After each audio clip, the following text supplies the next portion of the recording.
Hello guys, ഇന്ന് അമ്മയ്ക്ക് ഒരിക്കലായതുകൊണ്ട് തന്നെ എന്നെ രാവിലെ തന്നെ കുത്തിപ്പൊക്കി. എനിക്കിന്ന് ഹോസ്പിറ്റൽ ഡ്യൂട്ടി ആയതുകൊണ്ട് തന്നെ ഇന്നത്തെ പാചകം എൻ്റെ വകയാ.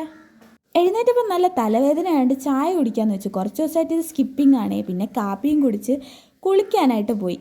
അപ്പോൾ നിങ്ങൾ കരുതും ഞാൻ നന്നായതൊന്നും അല്ലെന്നേ. അമ്മയ്ക്ക് ആഹാരം ഉണ്ടാക്കണമെങ്കിൽ കുളിച്ചിട്ടേ ഉണ്ടാക്കാൻ പറ്റുള്ളൂ, അതുകൊണ്ടാണ്. അപ്പം നമുക്കിനി ഓരോന്ന് ചെയ്തുകൊണ്ട് സംസാരിക്കാം. ആദ്യം തന്നെ ഈ ഒരിക്കൽ എന്താണെന്ന് അറിഞ്ഞൂടാത്തവർക്ക് വേണ്ടി പറഞ്ഞു തരാം. കർക്കിടക വാവിന് ബലിയിടാൻ പോകുന്നവർ തലേ ദിവസം ഒരിക്കലെന്ന് പറഞ്ഞിട്ടൊരു സംഭവം ആചരിക്കുക. അതായത് ഒരു നേരെ അരിയാഹാരം കഴിക്കുകയുള്ളൂ, ബാക്കിയുള്ള സമയത്ത് ഗോതമ്പോ അങ്ങനെ എന്തെങ്കിലുമാണ് കഴിക്കുന്നത്. നാളെ സദ്യ ഉണ്ടേന് ഇന്ന് വലിയ കറികളൊന്നുമില്ല, തോരനും സലാഡും പപ്പടവും മാത്രം. അപ്പോൾ ഇനി നിങ്ങൾക്കൊരു സൂത്രം പറഞ്ഞു തന്നാലോ. നമ്മൾ ഈ വലിയ പീസസൊക്കെ ആയിട്ട് അരിഞ്ഞ് വെച്ച ബീട്രൂട്ട് ഈ ഒരു ചെറിയ സാധനം വെച്ചിട്ട് നമുക്ക് ഈസി ആയിട്ട് കട്ട് ചെയ്തെടുക്കാം. അപ്പം നിങ്ങൾ ഇതൊന്ന് വാങ്ങിച്ച് വയ്ക്കുക. പ്രോഡക്റ്റിൻ്റെ ലിങ്ക് വേണമെങ്കിൽ കമൻറ്റ് ബോക്സിൽ ലിങ്ക് എന്നിട്ടാൽ മതി. അപ്പം നമ്മളെന്താ രമണ പറഞ്ഞു വന്നത്? വാവൂലി എന്ന് പറയുമ്പോൾ വർഷത്തിൽ ഒരിക്കൽ മരിച്ചവർക്ക് വേണ്ടി വെളിയിടുന്ന ചടങ്ങാണെന്ന് എല്ലാവർക്കും അറിയാമല്ലേ.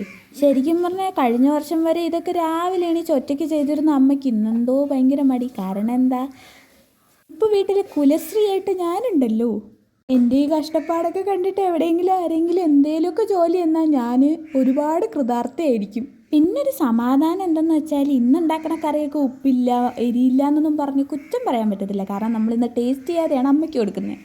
പിന്നെ ഈ പാചകം എന്ന് പറയുമ്പോൾ എനിക്ക് ഇഷ്ടമുള്ള കാര്യമായതുകൊണ്ട് വലിയ ബുദ്ധിമുട്ടില്ലാതെ ഞാനങ്ങ് ചെയ്യും. കാരണം എന്തെന്ന് വെച്ചാൽ അമ്മ ഒരിക്കൽ ആക്സിഡൻ്റ് ആയിരുന്നപ്പോഴാണ് ആദ്യമായിട്ട് ഞാൻ പാചകം ചെയ്യുന്നത്. പിന്നെ ഇടയ്ക്കിടയ്ക്ക് അമ്മ ആക്സിഡൻ്റ് ആവണോണ്ട് ഇടയ്ക്കിടയ്ക്ക് ഇങ്ങനെ പരീക്ഷിച്ച് ഇപ്പോൾ കൈ നല്ലതായിട്ട് വഴങ്ങുന്നുണ്ട്. പിന്നെ മെമ്പറായപ്പോൾ പട്ടിണിയായിട്ട് കിടക്കാതിരിക്കാൻ കുറച്ച് പൊടിക്കൈയിൽ യൂട്യൂബ് നോക്കിയും പഠിച്ചെന്നേ. അങ്ങനെ ഉച്ചത്തേക്കുള്ളതാക്കിയതിന് ശേഷം നാളത്തേക്കുള്ള മാങ്ങാക്കറിക്കുള്ള മാങ്ങയെ അരിഞ്ഞു വെച്ചു. എന്നിട്ട് ഞാൻ എൻ്റെ ചോറ് കഴിക്കാനായിട്ട് പോയി. അപ്പോൾ ഇന്നത്തെ വീഡിയോ ഇത്രയേ ഉള്ളൂ. Bye guys.